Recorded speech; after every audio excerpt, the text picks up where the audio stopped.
Mistakes Were Made by Sharp Spark.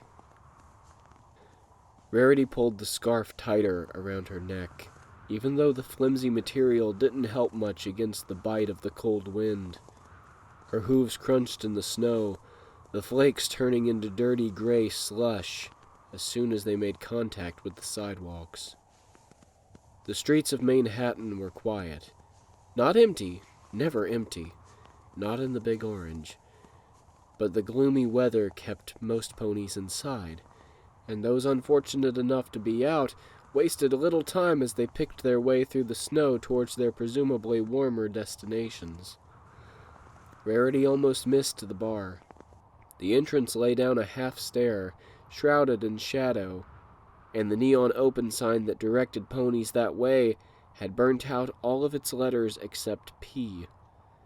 She stood at the top of the stairs, looking down at the battered door and wondering what she was doing. It hadn't been the first time this night she had asked herself that. She put her doubts aside and moved onward, pushing open the door to find the interior of the place dimly lit and shabbily furnished. Her eyes swept across the premises, taking in the scarred pool table and beaten-up jukebox before they settled on the row of stools at the bar. There was only one customer tonight. She took a deep breath and approached the bar. "Is this seat taken?" she asked. Applejack didn't look up. "It's all yours," she drawled out. Rarity sniffed, brushing a hoof against the stained surface of the stool, and gingerly seated herself there. The bartender sauntered up, a stallion with a stringy black mane. "Could I get a cosmopolitan?" she asked. It earned a dry chuckle from Applejack and a squinty glare from the bartender, but he backed off, digging through the cabinet for the appropriate glass. Rarity leaned one foreleg on the table, resting her head on her hoof as she gazed towards the orange mare beside her. Time had worked its toll on her old friend, she saw, even though Applejack looked in a way tougher than ever. Years of farm labor out in the sun had faded her to an even lighter shade of orange, but hard muscles still moved under the surface of her coat. Her hair was pulled back in its normal style, longer than ever, but even though the details had changed, and it had been years now since they had last met, she had no doubts. It was the same old Applejack. A pang hit Rarity hard, causing her lips to twist in some emotion she feared to name. Yes, Applejack, who still somehow had the power to draw her out into the cold streets, searching from dive bar to dive bar for even the chance of her presence. Applejack, the mare that she once was certain that she knew inside and out, and yet who had always been able to effortlessly surprise her. Applejack, the mare that once strutted through the doors of Rarity's old boutique a lifetime ago to turn her world upside down.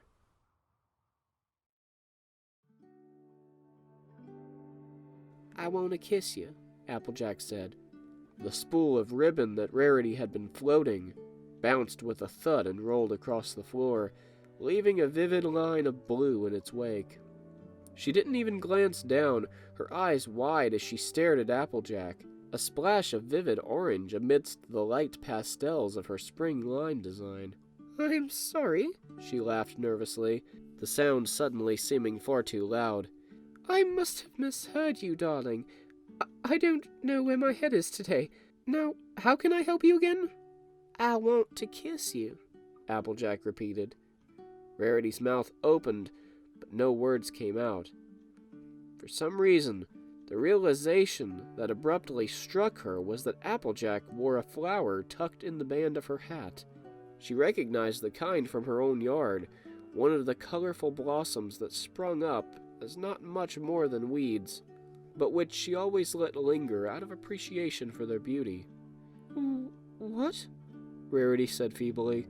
Her eyes drifted down to Applejack's face, where she expected a smirk, some kind of "gotcha."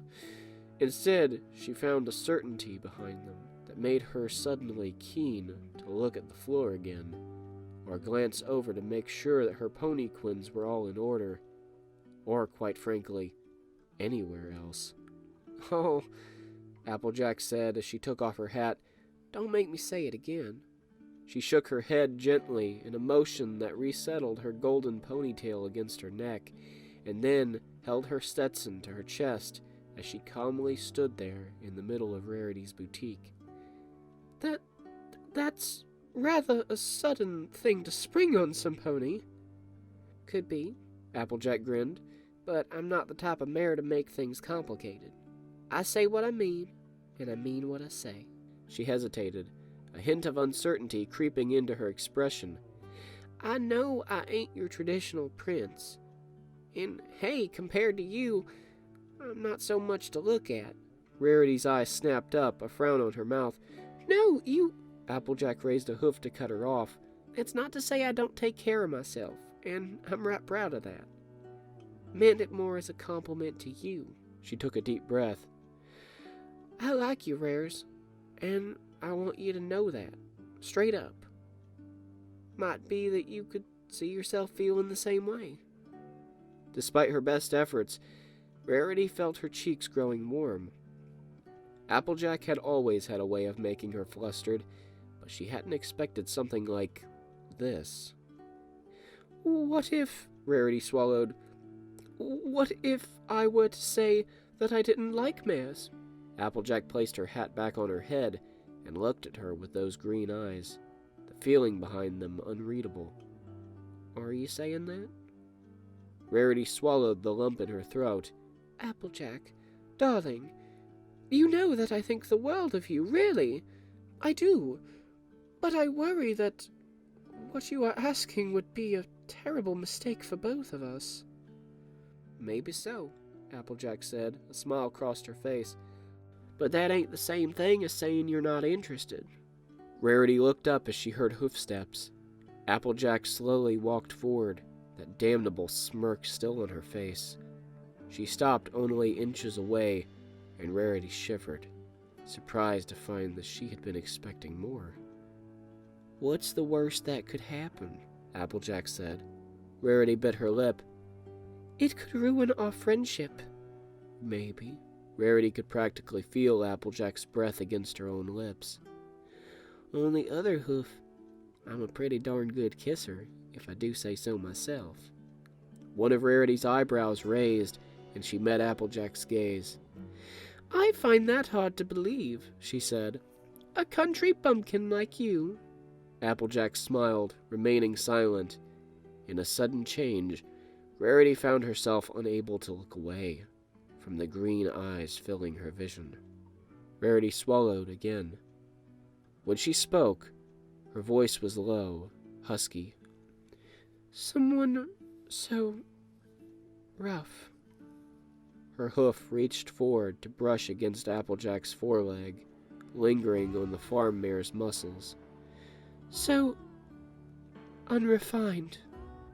She moved forward, her muzzle drawing even closer to Applejack's until she could feel the mare's breath against her own. "Applejack, darling, are you lying to me?" Applejack was solid as a stone, unyielding. "You want me to prove it?" Her voice rumbled, sending a flutter through Rarity's whole nervous system. "You just say the word, Sugar Cube." "A lady should never have to ask," Rarity whispered, and then their lips met. Applejack wasn't lying. Not at all.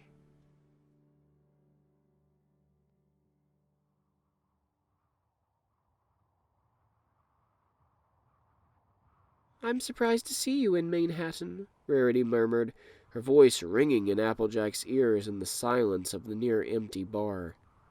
Applejack drank the whiskey shot in front of her in one gulp, showing no signs of discomfort as the amber liquid went down her throat. "Apple Trade Convention," she said. From the corner of her eye, Applejack saw the smile flit across Rarity's face. "I could have sworn I saw a pony of your description at my showcase for the Fashion Week. I guess I must have been mistaken." For the first time, Applejack turned to actually look at the unicorn beside her, Still, she radiated the same beauty she had always possessed, if anything, only accentuated by her maturity. Applejack's eyes slid back to the empty tumbler in front of her. "I guess so," she said. The silence stretched out, only making the chasm between the two clearer.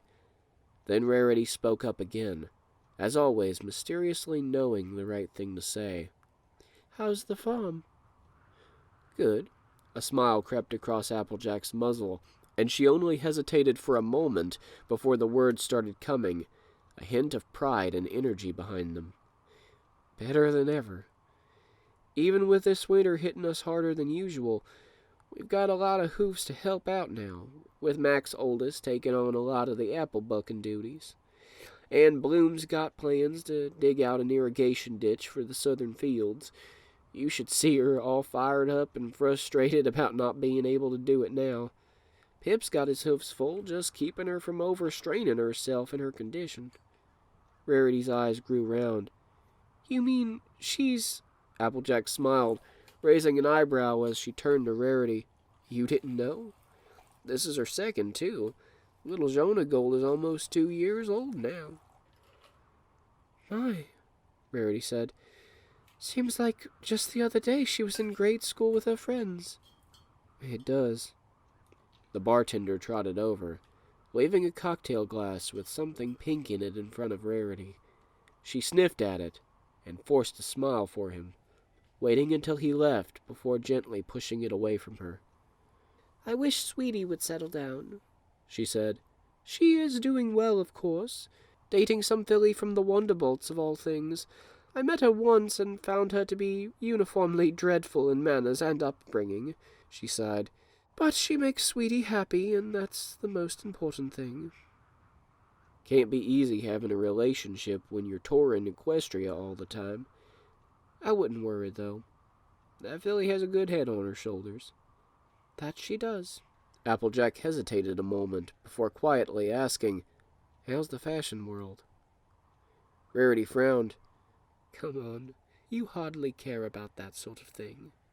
"Yep." Applejack showed a hint of her old smirk. "But it's important to you, ain't it? So let's pretend a little bit that I do." Rarity's smile was unguarded and genuine enough that Applejack had to look away again. "It has its ups and downs, as in all things. Fashion Week looks to be a modest success, but a young designer from Winnipeg has justifiably outshone my own designs with a delightful line of fleece coats. I've got another assistant that I think has tremendous potential, but she lacks the confidence to really go through her own ideas. I'm thinking of having Coco Pomel, you remember her? Having her mentor the poor thing a bit. Demonstrate that you can take pride in your creativity without constantly focusing the spotlight on yourself." "And hoity?" Applejack interjected. A smile fell from Rarity's muzzle. When she spoke again, every word was carefully chosen. "He is fine, at least the last time that I saw him." "I'm sorry," Applejack said. "I thought you and he... Well, I hadn't heard anything about you two breaking up." "I doubt you would have," Rarity said. "That's hardly the kind of news that's worth sharing outside of the usual society rags. Not the sort of thing you'd have occasion to read. But, no, we've kept it quiet, but have been separated for a month now," she sighed. "And it was over long before then." "I'm sorry," Applejack said. Rarity glanced morosely at the glass in front of her. She pulled it over and took a long drink. When she set the glass down again, it was empty. "Tell me, Applejack, what's wrong with me? You of all ponies should know." "Nothing," Applejack said, the word coming without any hesitation. Rarity rolled her eyes. "I'm serious. I want the truth." Applejack fell silent, looking away as she considered the question seriously. Rarity's eyes didn't leave her face, searching for some hidden answer there. "You want the truth?" Applejack whispered to herself, deep in contemplation. I want you to kiss me, you ungrateful brute. Applejack stopped stock still. She took a deep breath, refusing to turn around and answer. Instead, she resumed moving forward, stomping as she made her way into the relative cool of the barn, and grunting with effort as she bucked the hay bale on her back off with a little more force than necessary. It thudded into the far wall, and she wheeled around, sweat still slicking her coat as she glared the unicorn down. Rarity stood in the doorway to the barn, her chest heaving. She wore some ridiculous outfit, sequined silver boots, flimsy brown cloth made up to look like good solid duds, but that didn't even pretend to cover her flank or tail. And a saddle. Not the kind of thing that had any place on a real farm, more like... It all clicked in Applejack's head. She felt like a fool for having missed it. That's what all this was about, Applejack growled. Rarity's nose turned up. You didn't know? You honestly thought I would spend all day rooting around in the mud just for fun? Applejack rolled her eyes. I thought you were coming over to help a friend with the summer chores. Her lips tightened together. I should have known better, huh? It ain't ever straightforward with you. There's always some game you're playing at, some game that leaves me stuck on the losing end. Rarity stalked forward, her eyes lidded. I thought you liked things that way, darling. Applejack found herself retreating just as fast. I said no, she grimaced. You broke up with me. Or was it me that broke up with you this time? It hardly matters. The fact that I can't remember says enough. Applejack shook her head. You and me both know how this particular dance goes, Sugar Cube. Yes, Rarity said slowly, as if explaining something to a fool. Yes, I do. That is why I am asking you to kiss me. I trust the rest will come naturally. Not that, Applejack said, the frown across her face reflecting a rueful melancholy. I'm talking about the whole thing. The next morning, or maybe the next week, or next month. You know how this plays out.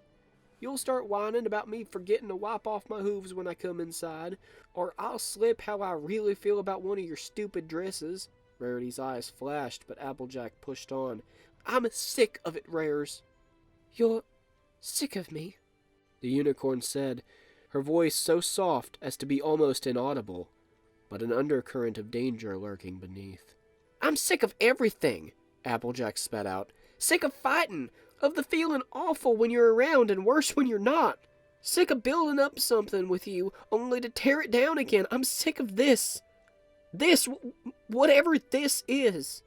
The words came out in a torrent, and Applejack gulped for breath. She felt herself shuddering. She felt wetness in her eyes. She looked up to Rarity. It was a horrible decision. The unicorn was lost in pretense, the facade of provocation, the anger that both fueled and destroyed their relationship. She looked up. She looked empty, and the little things hit Applejack. The way her mane hung down, lacking its usual bounce. The way the stitching on her saddle was oddly uneven. The way tears streaked down her face. And Applejack abruptly realized that she wasn't even wearing any makeup to be ruined. A certain agony twisted up Applejack's stomach. She wondered if Rarity could see the same hints in her. I know, Rarity whispered, but I don't know how to stop. Applejack moved forward and pulled Rarity into an embrace. In a way, she hated Rarity in that moment. But it was her fault when she kissed her, and she hated herself even more for enjoying it.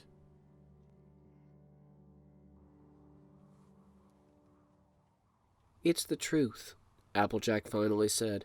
There ain't nothing wrong with you. Rarity ran a hoof around the rim of the glass in front of her, expression vacant. Then tell me, why has my love life always been one unmitigated disaster after another? I'm no fool. There's one constant in all my failed relationships, me. Any pony who don't think you're worth the moon and stars is a fool, and don't deserve you to begin with, Applejack said. She reached out one hoof to rest it against Rarity's shoulder. Rarity shivered at the touch. You're gonna find some pony, Rarity. Some pony who loves you for you and will treat you the way you deserve to be treated. Rarity gazed at Applejack, looking for something in her eyes. What if... What if I found that pony already, but managed to screw everything up? What then? Applejack grinned. Well, I always did tell you should have been nicer to that blue blood fella. Rarity couldn't help but let out a bark of laughter, leaning forward to rest her head against the wooden counter as the bartender looked up and glared with suspicion at the two of them. Thanks, Applejack. I needed that. Applejack's smile faded into a hint of melancholy. Any time. So, tell me. A sly look crossed Rarity's face as she rolled her head to the side to peer at her friend. How about yourself? Any mare of note you want to tell me about? Applejack shook her head. You know me. I've got farm and family to take care of. I don't have time for that sort of thing. Sounds like farm and family are doing quite well on their own these days, Rarity said. Surely you are allowed some happiness as well. A flash of pain crossed Applejack's face. I think that train left the station a long time ago. They both stiffly turned to stare forward, unable to meet one another's eyes. Where did we go wrong, Applejack? Rarity asked, her voice soft. Might as well ask where we went right. Applejack let out a long breath. Didn't you say from the very beginning it was always a bad idea? Maybe so, but we certainly had some good times. Yeah, Applejack said. I reckon we did. Another silence stretched out, but the chasm between the two had drawn shut. It was something more comfortable, a quiet that bound them together in a shared reminiscence. Sometimes, Rarity murmured, I look back at everything that happened, and can't help but see so many things that I wish I could change. How I could have acted differently or spoken up instead of remaining quiet, or perhaps most of all, times I should have simply kept my mouth shut. You know, how I could have been a different pony, and perhaps things might have turned out better. Do you ever do that? Applejack frowned. Nope. I see, Rarity said quietly. No, Applejack said. I mean, I think things happen for a reason. I didn't love you because of what you did or said. I loved you because of who you are. And I don't think I could have been happy with some other pony. That's... Rarity discreetly wiped at one eye. Thank you, Applejack. Of course, Applejack said, forcing some hint of cheek into her voice. You having a smoking hot flank didn't hurt either. Rarity lightly pushed Applejack's shoulder, frowning in mock disapproval as the other mare chuckled. You always do have to ruin perfectly lovely moments, she said. I think I understand you, though. I'm sure you've not forgotten all the stupid decisions I made, too, Applejack said. But I wouldn't change a single one of them if it meant losing what we shared. A poet once said, Rarity mused, that love is the greatest mistake of all. Oh? Who said that? Rarity smiled. I haven't the foggiest. I think I just made it up. Sounds nice, though, doesn't it? Yup, Applejack said. Sure does. Rarity breathed out a sigh. I still can't help but wonder, though. If not about the past, then about... She trailed off into silence, the thought unfinished. Applejack licked her lips, staring straight ahead as her eyes darted to the side to try and catch a glimpse of the unicorn. She tensed, her mouth opening, words on the tip of her tongue, and then her shoulders slumped as she raised a hoof to wave the bartender over for another shot of whiskey. She didn't drink it, just stared down into the glass as if it held some kind of answer. A plaintive look crossed Rarity's face, as she opened her mouth, looking to Applejack, but the other mare wouldn't meet her eyes. Rarity turned away, raising her hoof to hide her mouth. Rarity halted, her voice sounding fragile. I should be going. Applejack muttered, her eyes focused on the whiskey. A few bits clinked on the wooden counter, and then Applejack heard footsteps. They halted for a moment that seemed to take forever, and then the door creaked open and shut again. Applejack let out a breath she didn't know she was holding. Her forehead thudded against the countertop as her eyes squeezed shut. The memories came to mind unbidden, as many of them bad as good, but they were hers, theirs. And then a final memory came, one that didn't have Rarity in it at all. A loud thwack split the air as Applejack's hooves slammed into the tree trunk, followed by a scattered series of thumps from apples falling into baskets at her side. Not enough apples from the sound of it. She shook her head and kicked out again, hind legs burning with the effort. There were 514 apple trees in the southern orchard. Today she had bucked 293 of them. She knew that because she had been keeping very careful count. It was proving to be a very useful way to keep her mind off other things. Come to think of it, this was probably a record. Normally she and Big Mac would take the better part of a week to get through all the apple harvest, working at a steady pace to keep from getting worn out or hurt. She slowly walked to the next tree, favoring her right side due to a twinge in her left where an awkward buck a few orchard rows back had strained a muscle. She would be fine. That's what you were supposed to do with a strain, right? Work out the muscle a bit. It was one more thing to think about. She had just turned around, slowly lining herself up at the proper angle as she squinted into the orange of the sun setting over a nearby hill, when she heard soft hoofsteps approaching. She closed her eyes and bucked back again. There was a loud bang as her hoofs impacted the tree, but she could tell from the sound that she hadn't hit it right. She looked again to see a few scattered leaves had fallen, their colors already beginning the slow fade towards yellow. Oh, right. She knew the gnarled tree behind her quite well. Englewood always needed a careful touch to give up his apples, but they tasted all the more sweet for it. Hey, sis. The filly, no, young mare, who stood waiting, had come a long way in the past several years, including the arrival of the mark of a hammer and saw crossing an apple that decorated her yellow flank. She was still in the time of teenage rebellion, and had taken to wearing her thick red mane along and untamed, unbound by her old pink bow. But when Applejack looked into her eyes, she didn't see any signs of the normally ever-present sassiness, just concern. Hey, Applebloom, Applejack grunted. Don't worry, I'm doing fine.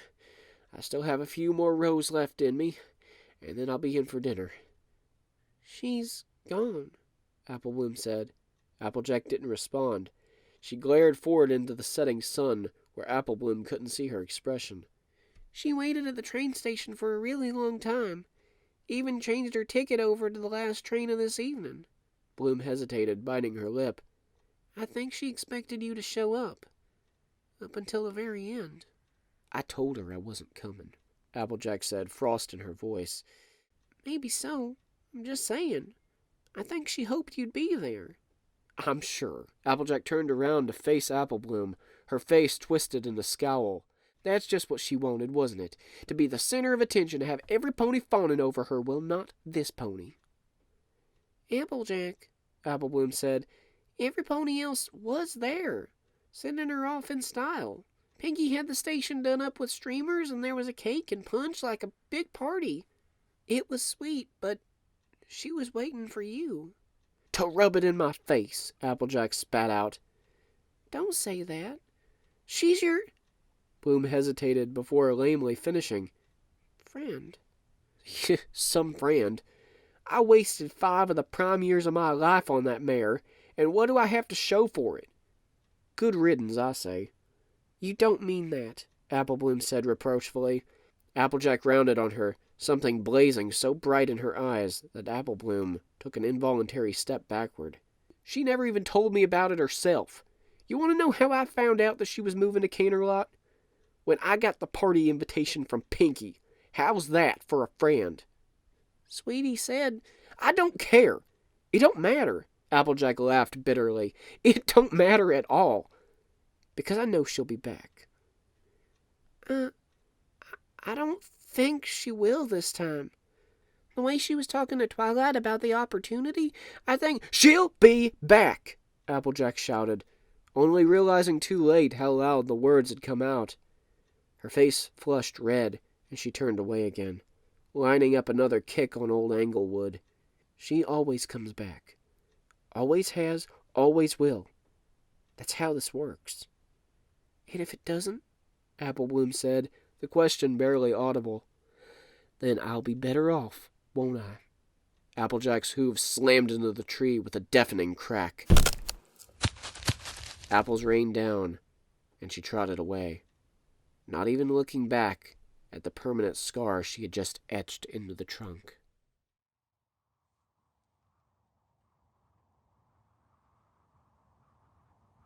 Applejack rubbed her eyes. She wasn't crying. She didn't cry anymore, but her eyes still burned with tears she suddenly wished she could have shed. Coward, she whispered. Liar. She stood up abruptly, the legs of the stool scraping loudly against the floor. Her teeth bared, and she lashed out again, sending the stool next to her clattering to the ground. The bartender was up and moving towards her. Maybe you should leave, he said. Applejack didn't respond, other than digging out a few bits of her own to cover her tab. She walked toward the door, something midway between fury and agony building within her.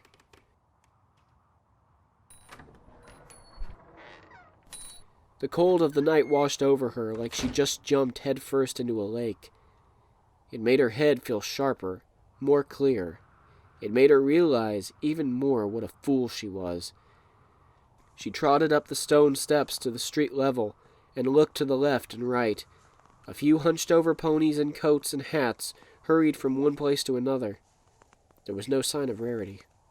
Applejack felt her shoulders slump as she sunk down to sit on the frigid concrete of the sidewalk, ignoring the cold of the snow rapidly sinking into her hindquarters.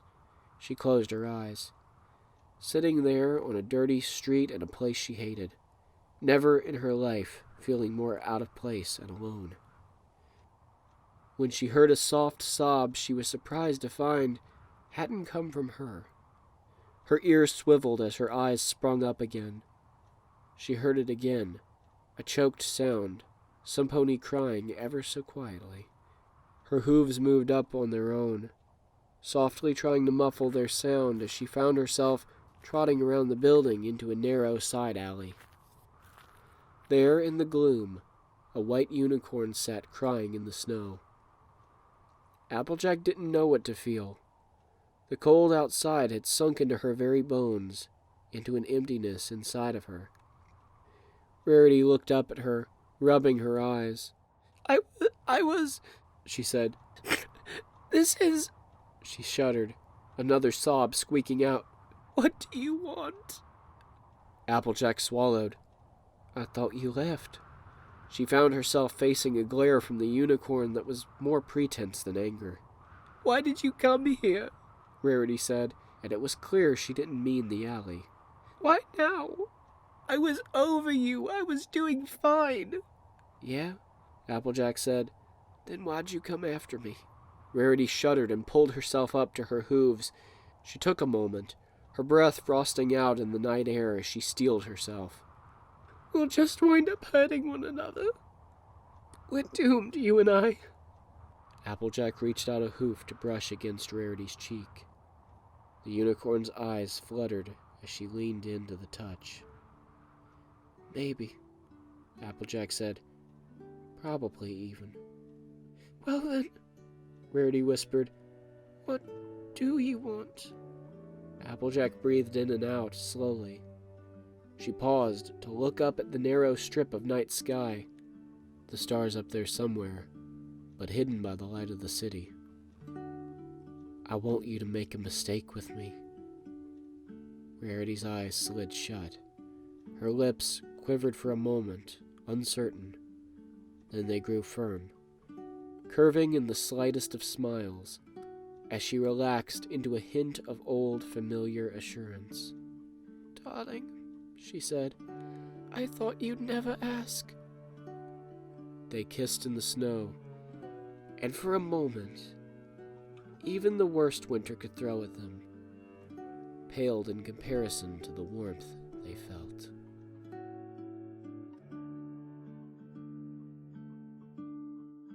The day that we met, I'll never forget. I knew from the moment she spoke that she was destined to be my favorite regret.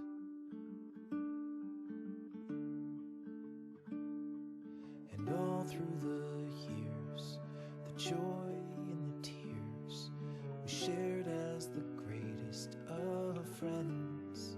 But she was destined to be my favorite regret.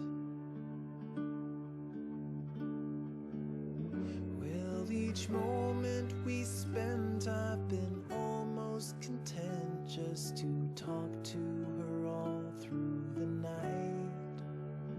But a part of me mourns what will never be born. Forever my favorite regret. I'll take what I've got, put the rest in a box, addressed to the stars in the sky, and soon